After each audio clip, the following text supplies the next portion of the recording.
পুলিশের গাড়িটি লাল নীল আলো অন্ধকার রাতটাকে আরো ভয়াবহ করে তুলেছে। চারপাশে সাংবাদিকদের চিৎকার, ক্যামেরার ফ্ল্যাশ আর মানুষের ভিড়, সবকিছু যেন তৃষ্পির মাথার ভেতর ঝাপসা হয়ে আসছে। হৃদকে গাড়িতে তোলার আগে সে শেষবারের মতো পিছনে ফিরে তাকালো। চোখ দুটো সরাসরি গিয়ে আটকে গেল তৃষ্পির কান্না ভেজা মুখে। তৃষ্পির বুকটা হু হু করে উঠল। সে হঠাৎ দৌড়ে সামনে গিয়ে চিৎকার করে বলল, সাহেব, এমপি সাহেব। পুলিশরা তাকে আটকানোর চেষ্টা করলেও হৃদ হাত তুলে থামিয়ে দিল। তারপর ধীরে ধীরে তৃষ্পির সামনে এসে দাঁড়ালো। তৃষ্পি কাঁদতে কাঁদতে তার শার্ট মুঠো করে ধরল। আপনাকে এইভাবে নিয়ে যেতে আমি দিব না।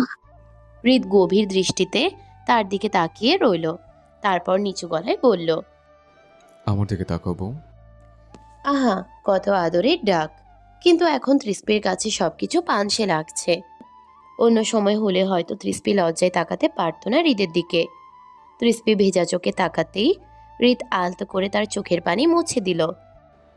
আমি নির্দোষ, তাই ভয় পাইতেছি না। শুধু তুমি ভেঙে পড়বা না, কারণ তুমি ভেঙে পড়লে আমার ভাল লাগবে না। মাথায় ঠান্ডা রেখে কাজ করতে পারবো না, সবকিছু এলোমেলো হয়ে যাবে। সবাই আপনাকে খুনি ভাবছে এমপি সাহেব। পুরো পৃথিবী আমার বিরুদ্ধে গেলেও একটা মানুষ যেন বিশ্বাস হারায় না, আর সেই মানুষটা তুমি। আমি বিশ্বাস করি আপনাকে, আমি জানি আপনি কিছু করেননি। হৃদের চোখ দুটো মুহূর্তের জন্য নরম হয়ে এলো। সে ফিসফিস করে বলল, এই বিশ্বাসটি আমাকে ফিরে আনবে তোমার কাছে। ঠিক তখনই গাড়ির ভেতর থেকে দ্রুত দৌড়ে এলেন সালমা খান। আমার ছেলে রিত বাবা, ভয় পাস না, কিচ্ছু হবে না তোর। আম্মু, আমি ঠিক আছে। কিন্তু সালমা খান ছেলের হাত করার দিকে তাকাতেই কেঁদে ফেললেন। আমার ছেলের হাতে হাত করা, আল্লাহ, এই দিন দেখার জন্য বাকি ছিল। তার পিছন পিছন আমজাদ খানও এসে দাঁড়ালেন। মুখটা অস্বাভাবিক শান্ত। তিনি গম্ভীর গলায় পুলিশকে বললেন, আমার ছেলের বিরুদ্ধে কোনো প্রমাণ ছাড়া এভাবে। আমরা আদালতের নির্দেশ পালন করছি। আমজাদ খানের চোয়াল শক্ত হয়ে উঠল, কিন্তু তিনি আর কিছু বললেন না। এদিকে এলি কাঁদতে কাঁদতে শুভর হাত আঁকড়ে ধরে আছে। ভাইয়া ছাড়া বাড়িটা একদম অদ্ভুত লাগছে। কিছু হবে না এলি, রিত ভাই খুব তাড়াতাড়ি বের হয়ে আসবে। কিন্তু তার নিজের গলাতেও আত্মবিশ্বাসের চেয়ে ভয়টাই বেশি ছিল। ইকবাল খান দ্রুত সামনে এগিয়ে এসে হৃদের কাঁধে হাত রাখলেন। ভয় পাইস না বাবা, আমরা আছি। আল্লাহ সব ঠিক করে দিবেন ইনশাল্লাহ। তৃষ্পি হঠাৎ আবার হৃদের সামনে এসে দাঁড়ালো। তার পুরো শরীর কাঁপছে। আপনি গেলে আমি একা হয়ে যাবো এমপি সাহেব। হৃদের বুকটা মোচড় দিয়ে উঠল। সে ধীরে ধীরে হাত করা পড়া হাত দিয়ে তৃষ্পির চোখের পানি মুছে দিল। এই কয়েকটা দিনের জন্য এত ভয় পেলে হবে জান পাখি? আমার খুব ভয় লাগছে। হৃদ নিচু হয়ে তার কপালে ঠোঁট ছুঁয়ে দিল। চারপাশের ক্যামেরাগুলো আবার ফ্ল্যাশ করতে লাগলো।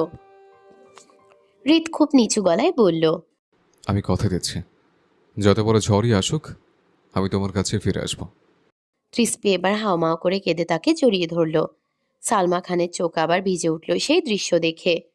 আমজাদ খান মুখ ঘুরিয়ে নিলেন, কারণ নিজের ছেলেকে এভাবে দেখে তার বুকটাও ভেঙে যাচ্ছে। ঠিক তখনই পুলিশ অফিসার আবার বলল, স্যার, আমাদের যেতে হবে। হৃদ ধীরে ধীরে তৃষ্পিকে নিজের থেকে সরালো। তারপর একবার সবাইকে দেখল। তার মা, বাবা, চাচা, চাচি, বোন, শুভ আর কান্নায় ভেঙে পড়া তৃষ্পি। কয়েক সেকেন্ডের জন্য তার চোখেও চাপা কষ্ট ফুটে উঠল, কিন্তু পরের মুহূর্তেই সে নিজেকে শক্ত করল।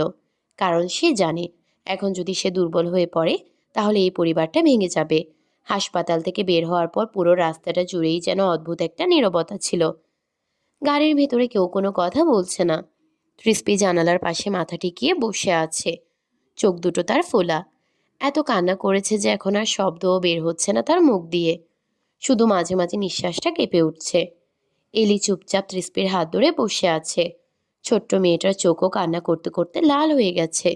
সে বারবার দরজার বাইরে তাকাচ্ছে, যেন এক্ষুনি হৃদ এসে বলবে, এই পিচ্ছি, কাঁদতেছিস কেন? কিন্তু বাস্তবতাটা অনেক বেশি ভয়ঙ্কর।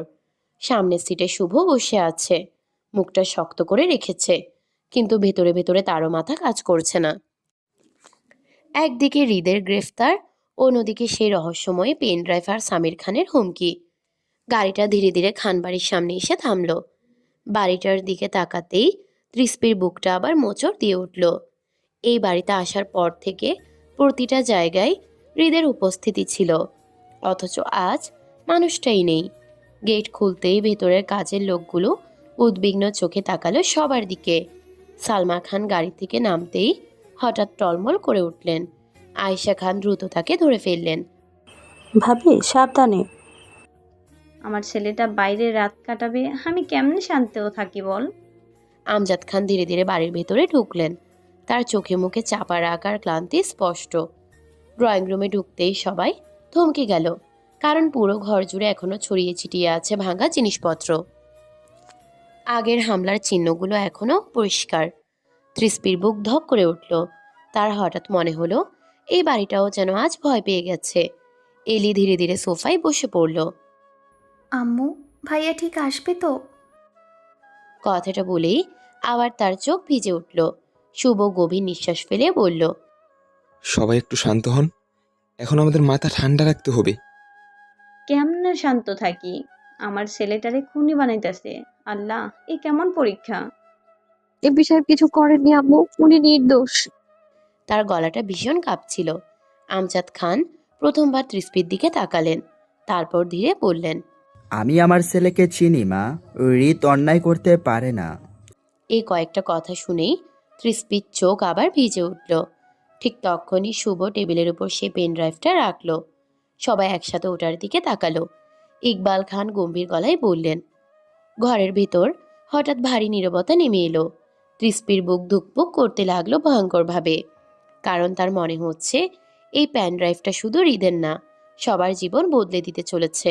আর ঠিক তখনই উপরে হৃদের রুমের দিকে তাকাতেই তৃষ্পির বুকটা হু হু করে উঠল, কারণ দরজাটা হাত খোলা। মনে হচ্ছে এখনো মানুষটা ভেতরে আছে, আর একটু পরেই হয়তো নিচে নেমে এসে বলবে। হে বেয়াদব বউটা আবার কাঁদতেছে কেন? ড্রয়িং রুমের ভেতরে তখন চাপা নীরবতা। সবার চোখ টেবিলের উপর রাখা ছোট্ট হয়তো পেন এইটার মধ্যেই ড্রাইভটার সব দিকে। সত্য লুকানো আছে। মনে হচ্ছে এই ছোট্ট জিনিসটার ভেতরেই লুকিয়ে আছে ভয়ঙ্কর কোনো ঝড়। শুভ ধীরে ধীরে বলল, ভাইয়া এটা আমার হাতে দেওয়ার সময় বলছিল, যাই হোক এটা যেন নিরাপদে থাকে। আমজাদ খান গম্ভীর মুখে সোফায় বসে আছেন। তার চোখ দুটো অস্বাভাবিক ঠান্ডা। এটা এখন শুধু একটা প্যান ড্রাইভ না, এটা হৃদের নির্দোষ হওয়ার প্রমাণ করার একমাত্র উপায়ও হতে পারে। তাহলে খুলে দেখি না এটা। কথাটা শুনে সবাই একে অপরের দিকে তাকালো। ইকবাল খান নিচু গলায় বললেন, না বুঝে কিছু করা ঠিক হবে না। যদি এর মধ্যে ট্র্যাকিং সিস্টেম থাকে বা কেউ নজর রাখে। কিন্তু এভাবে বসেও তো থাকা যায় না চাচা। ঠিক তখনই ধাম। হঠাৎ বাইরে বজ্রপাতের শব্দে পুরো বাড়িটা কেঁপে উঠল। এলির শরীর কেঁপে উঠল ভয় পেয়ে। সে দ্রুত তৃষ্পির পাশে গিয়ে বসল। বাইরে তখন ঝুম বৃষ্টি শুরু হয়েছে। কালো আকাশ, বিদ্যুতের ঝলকানি, সব মিলিয়ে পরিবেশটা আরো ভয়ঙ্কর লাগছে। তৃষ্পি অজান্তেই উপরের দিকে তাকালো। হৃদের রুম। বুকটা আবার মোচড় দিয়ে উঠল তার। সে ধীরে ধীরে উঠে দাঁড়ালো। আমি একটু উপরে যাচ্ছি। সালমা খান ভেজা চোখে তাকালেন তার দিকে, কিন্তু কিছু বললেন না। তৃষ্পি ধীরে ধীরে সিঁড়ি বেয়ে উপরে উঠে গেল। পুরো করিডোর নিস্তব্ধ। হৃদের রুমের সামনে এসে সে কয়েক সেকেন্ড থেমে রইল, তারপর কাপা হাতে দরজাটা ঠেলে ভেতরে ঢুকলো। রুমের ভেতরে ঢুকতেই বুকটা হু হু করে উঠল তার। সবকিছু ঠিক আগের মতোই আছে। বিছানার পাশে হৃদের ঘড়ি, টেবিলের উপর ফাইল, চেয়ারের উপর কালো কোটটা রাখা। মনে হচ্ছে মানুষটা এক্ষুনি এসে বলবে।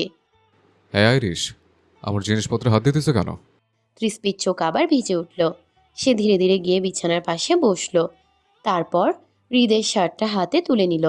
শার্টটায় এখনো হালকা পারফিউমের গন্ধ লেগে আছে, আর সেই গন্ধটা পেতেই তৃষ্পি আর নিজেকে সামলাতে পারল না। সে শার্টটা বুকের সাথে চেপে ধরে হাউমাউ করে কেঁদে উঠল। আপনি কোথায় এমপি সাহেব? ভাঙা গলায় কথাটা বলতেই তার বুকটা কেঁপে উঠল। আপনি ছাড়া এই বাড়িটা একদম ফাঁকা ফাঁকা লাগছে আমার। নিচে তখন শুভ ল্যাপটপ খুলে বসেছে। ইকবাল খান গম্ভীর গলায় বললেন, সাবধানে ওপেন করো। শুভ গভীর নিঃশ্বাস নিয়ে প্যান ড্রাইভটা ল্যাপটপে লাগালো।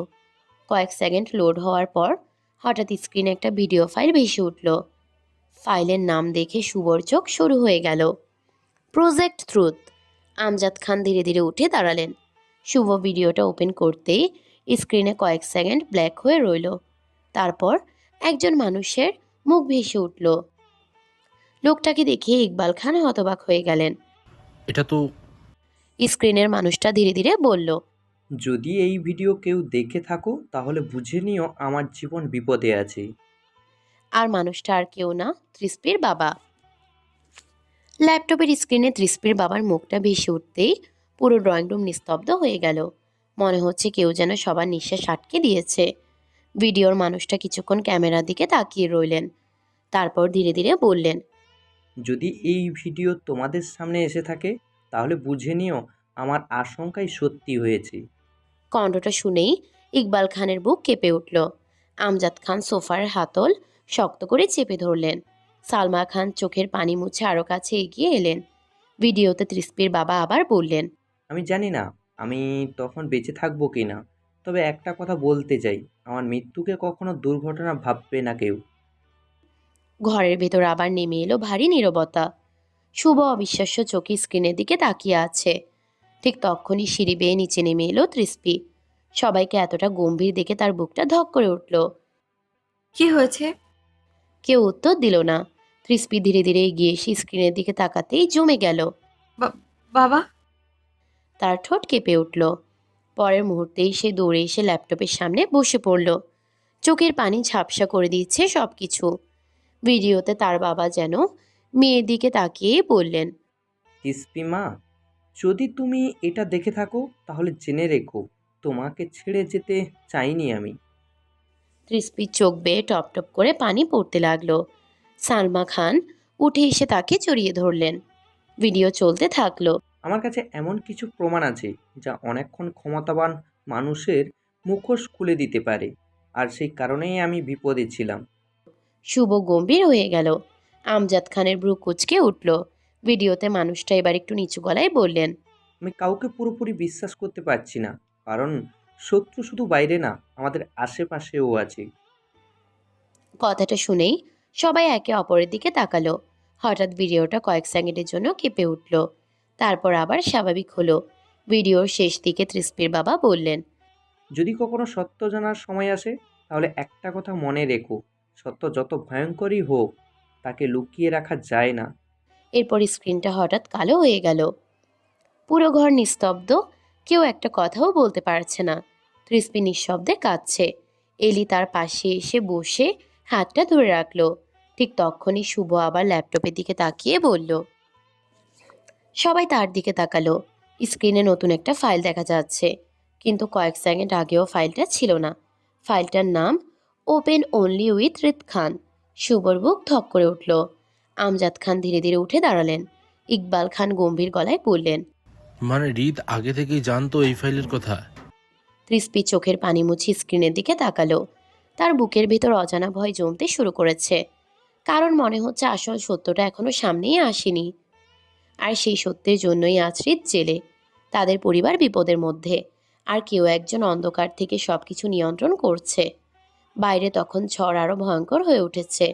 বজ্রপাতের আলো জানালার কাছে পড়তেই হঠাৎ দূরে দাঁড়িয়ে থাকা একটা ছায়ামূর্তি চোখে পড়ল।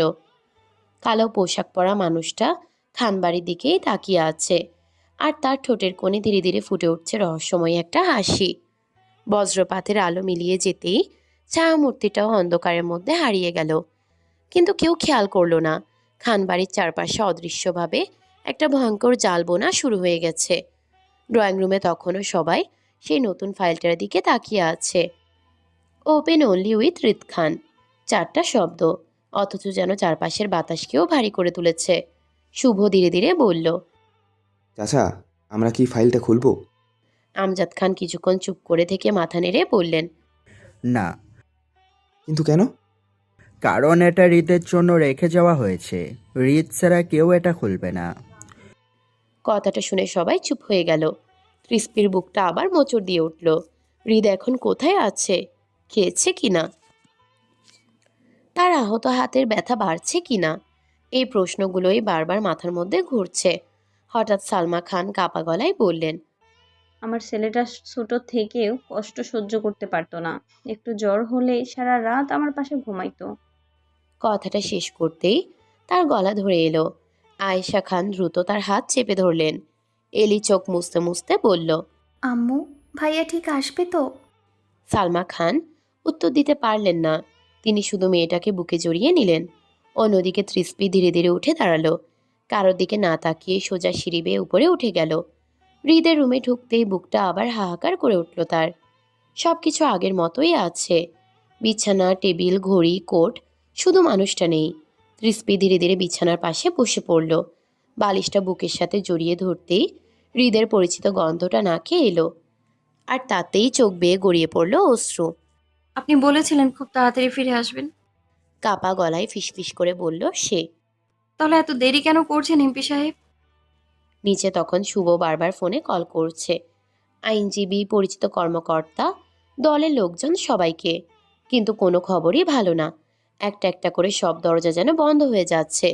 ইকবাল খান গম্ভীর গলায় বললেন, যেই এই খেলাটা খেলতেছে সে অনেক ক্ষমতাশালী। ক্ষমতাশীল হোক বা না হোক, আমার ছেলের কিছু হলে আমি কাউরেই ছাড়ব না। তার গলায় এমন দৃঢ়তা ছিল যে সবাই চুপ হয়ে গেল। ঠিক তখনই ট্রিং ট্রিং ড্রয়িং রুমের ল্যান্ড ফোনটা হঠাৎ বেজে উঠল। মধ্যরাতে এই ফোনের শব্দ শুনে সবাই চমকে উঠল। শুভ ধীরে ধীরে এগিয়ে গিয়ে রিসিভার তুলল। হ্যালো। ও পাশ থেকে কয়েক সেকেন্ড কোনো শব্দ এলো না। তারপর ভেসে এলো বিকৃত একটা পুরুষ কণ্ঠ। হৃদ খানকে বাঁচাতে চাইলে আগামী 24 ঘন্টার মধ্যে প্রাণ ড্রাইভটা আমাদের হাতে তুলে দাও। কি আপনি? সময় কম, আর মনে রেখো। সে কয়েক সেকেন্ড থামলো। তারপর এমন একটা কথা বলল যা শুনে শুভর হাত থেকে প্রায় রিসিভার পড়ে যাওয়ার উপক্রম হলো। হৃদ খান এখন জেলে নেই? পুরো ঘর নিস্তব্ধ। আমজাদ খান উঠে দাঁড়ালেন। কি বলছে? শুভ কাপা চোখে সবার দিকে তাকালো। আর ওপাশ থেকে আবার সে ভয়ঙ্কর কণ্ঠ ভেসে এলো। কথাটা শোনার সাথে সাথে শুভর মুখের রং উড়ে গেল। এই এই কি বলতে চাইছিস তুই, কুত্তার বাচ্চা? সাহস থাকলে সামনে এসে কথা বল, আড়াল না থেকে। আমার ভাইয়ের যদি কিছু হয় না, তাহলে তোদের কাউকে আমি ছাড়বো না। ওপাশ থেকে একটা ভয়ঙ্কর হাসির শব্দ ভেসে এলো। যদি হৃদ খানকে জীবিত দেখতে চাও তাহলে প্যান ড্রাইভটা নিয়ে প্রস্তুতি থাকো। সময় মাত্র 24 ঘন্টা। Hello hello. কিন্তু ততক্ষণে লাইন কেটে গেছে। পুরো ড্রয়িং রুম নিস্তব্ধ। আমজাদ খান গর্জে উঠলেন। কি বলল? ওরা বলছে হৃদ ভাই আর জেলে নেই, আজ রাতেই অন্য কোথাও সরিয়ে নেওয়া হয়েছে। হে আল্লাহ, আমার ছেলেটারে কোথায় নিল? এলি ভয় পেয়ে মায়ের গা ঘেঁষে বসল। আয়েশা খানও হতবাক হয়ে গেলেন। ইকবাল খান গম্ভীর গলায় বললেন, এর মানে ওরা হৃদকে ব্যবহার করে আমাদের উপর চাপ সৃষ্টি করতে চায়। ঠিক তখনই উপরে নিজের রুমে বসে থাকা তৃষ্পির ফোনটা বেজে উঠল। স্ক্রিনে কোনো নাম নেই, আননোন নাম্বার। কাপা হাতে কল রিসিভ করলো সে। হ্যালো। ও পাশ থেকে কয়েক সেকেন্ড নীরবতা। তারপর ভেসে এলো সেই কণ্ঠস্বর। কাঁদছো কেন আইরিশ? এমপি সাহেব। চোখ থেকে মুহূর্তেই পানি গড়িয়ে পড়ল। কোথায় আপনি? আমি ভালো আছি আইরিশ। কিন্তু তার গলার স্বর শুনেই তৃষ্পি বুঝে গেল সবকিছু ঠিক নেই। আপনি মিথ্যে বলছেন, আপনার কিছু হয়েছে। শুনলাম তুমি কিছু খাওনি। এখন যাও, খেয়ে আসো ভদ্রমের মতো। আপনি কোথায় আছেন আগে বলুন। স্বর শুনেই তৃষ্পি বুঝে গেল সবকিছু ঠিক নেই। চোখ থেকে মুহূর্তেই পানি গড়িয়ে পড়ল। কিন্তু তার গলার স্বর শুনেই তৃষ্পি বুঝে গেল সবকিছু ঠিক নেই। ঠিক তখনই ও পাশে যেন কারো চিৎকার শোনা গেল। তারপর ধাতব দরজা বন্ধ হওয়ার শব্দ। হৃদের গলা মুহূর্তেই গম্ভীর হয়ে উঠল। মন দিয়ে শোনো, বাড়িতে কেউ নিরাপদ না এখন। মানে? পেন ড্রাইভটার জন্য ওরা যে কোনো কিছু করতে পারে। আমি আপনাকে ছাড়া কিচ্ছু চাই না, আপনি ফিরে আসুন। কয়েক সেকেন্ড নীরবতা। তারপর হৃদের কণ্ঠ ভেসে এলো। আমি ফিরবো। আর এমন স্বার্থপর কবে থেকে হলো তুমি আইরিশ? আগে তো এরকম ছিল না। তৃষ্পির ঠোঁট কেঁপে উঠল। ঠিক তখনই হঠাৎ কলের ওপাশে গোলমালের শব্দ শুরু হলো। কেউ চিৎকার করে উঠল, ওর ফোনটা নিয়ে নাও। এমপি সাহেব। নিচে গিয়ে চুপচাপ খেয়ে নেবে আইরিশ, আর আমি খুব শীঘ্রই ফিরবো তোমাদের কাছে। আর শোনো, শুভকে বলো ফাইলটা। হঠাৎ লাইন কেটে গেল। তৃষ্পি কয়েক সেকেন্ড ফোনের দিকে তাকিয়ে রইল। তারপর দৌড়ে নিচে নেমে এলো। শুভ ভাইয়া? সবাই চমকে তাকালো। হাঁপাতে হাঁপাতে তৃষ্পি সব কথা বলে দিল। শুনে আমজাদ খানের চোখ ভয়ঙ্কর হয়ে উঠল। মানে আমার ছেলে বন্দি অবস্থায়ও আমাদের সতর্ক করার চেষ্টা করছে? ভাইয়া ফাইলটার কথা বলতে চেয়েছিল। ঠিক তখনই ঠাস, বাড়ির বাইরে বিকট বিস্ফোরণের শব্দ হলো। পুরো বাড়ি কেঁপে উঠল। এলি চিৎকার করে উঠল। সালমা খান ভয় পেয়ে তৃষ্পিকে জড়িয়ে ধরলেন। একজন বডিগার্ড দৌড়ে ভেতরে ঢুকলো। স্যার, গেটের বাইরে হামলা হয়েছে। সবাই একসাথে উঠে দাঁড়ালো। আমজাদ খান গর্জে উঠলেন। কতজন? কমপক্ষে 10-12 জন। শুভ দ্রুত নিজের পিস্তল বের করলো। ইকবাল খানও সামনে এগিয়ে এলেন। বাইরে তখন গুলির শব্দ শুরু হয়ে গেছে।